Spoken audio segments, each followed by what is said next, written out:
2, 3, 4.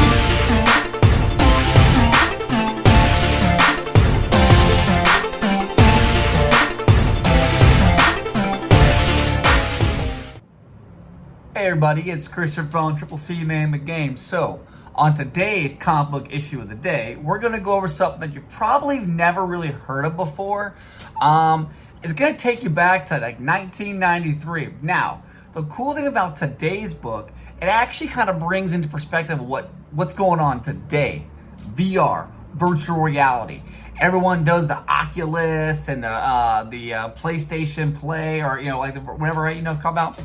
This is legit. I didn't really know much about this until I read the book, but this is what I'm talking about. So, those of you who know about Wolverine, who doesn't know about Wolverine, okay? Well, there's a comic book out there where we're introduced to a granddaughter of Wolverine in an alternate reality.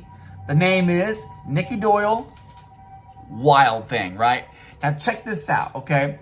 Wild Thing came out in April 1993, and you'd be like, look at this cover, but like, man, that cover looks pretty sick, because it is sick. Now, the front and back of this cover are a hard cardboard, not a standard cover by any means. So you got to cut this bitch to make it, to hurt it, right? But otherwise, this book was pretty decent. Very interesting, I would say, especially knowing what we know about virtual reality today. So anyways, the front cover here is pretty awesome. It is the first issue of a 7-issue comic series. Again, 1993, about Nikki Doyle. That's the main character's name. Wild Thing is a password that Nikki Doyle uses to jump from virtual reality game to virtual reality game. So her special power is that she can synchronize to any video game. And it's pretty crazy. I didn't think this, right? So what she can do is that she can make herself a real live character inside any video game she wants to. And by synchronizing that way, it gives her an advantage, and she can take down anyone that's in the virtual reality realm, I guess you want to say. Pretty interesting when it comes to comic book character, I want to say. So anyways, on the front cover you see here, you do see Venom and you see Carnage. And you may ask yourself, why do you see Venom and Carnage? Well, guess what? They make an appearance in the comic book. Not only on the cover, but multiple pages inside the book itself. So Nikki, she's a self-proclaimed video game junkie, or she's addiction, I guess we're going to say addiction to it. And she just uses this ability she has to assist other people. I'm not going to tell you who. You're going to find out in the book. But it's pretty cool. The fact that it talks about after death 2020. So it talks about 2020 in the book. That's the time period that the book's supposed to take place in. But it references the 90s, which the book actually was made in. Who would have thought that in the book here in 1993 is referencing a virtual reality headset around your face, right? Where you can, interact with other people as well. Isn't that what we have today with the Oculus and stuff? So honestly, it's like a futuristic forthcoming book. Pretty interesting. Pretty happy that I got a chance to read this book.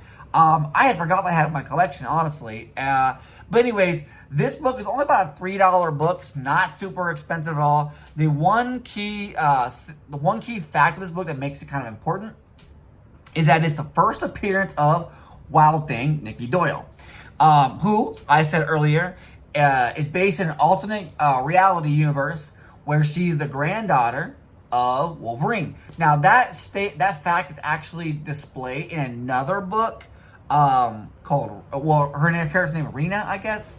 But it was introduced prior to this actual book. So, I thought it was pretty neat. But anyways, check out the book if you get a chance. If you're interested in kind of know what's going to happen with Nikki and her ability to do this video game jumping thing, I thought it was pretty cool. Again, there's 7 books in the series. Let's see here. They're not overly, most of them are kind of low print run. And it's actually a UK-based comic book. But you'll know, this is the only cover in existence. There's no, variant covers or anything else. But that cover is pretty dope, actually. I think I really like that. And you'll see she has this little like headset on here, and that's how she jump. Well, it allows her to, I guess, enhance her ability while she's in these games. But you'll see her there. Looks pretty cool. Pretty tough in the game. You just gotta check her out. Anyways, let me know what you think. Do you think it's something you might be interested in? Do you think there's some relevance that the comic book creators back in 1993 were thinking, hey, you know something? This could happen in 27 years. You know, who knows? And here it is, 27 years later, this stuff's happened. Anyways, let me know what you think. Christian out. 1, 2, 3, 4.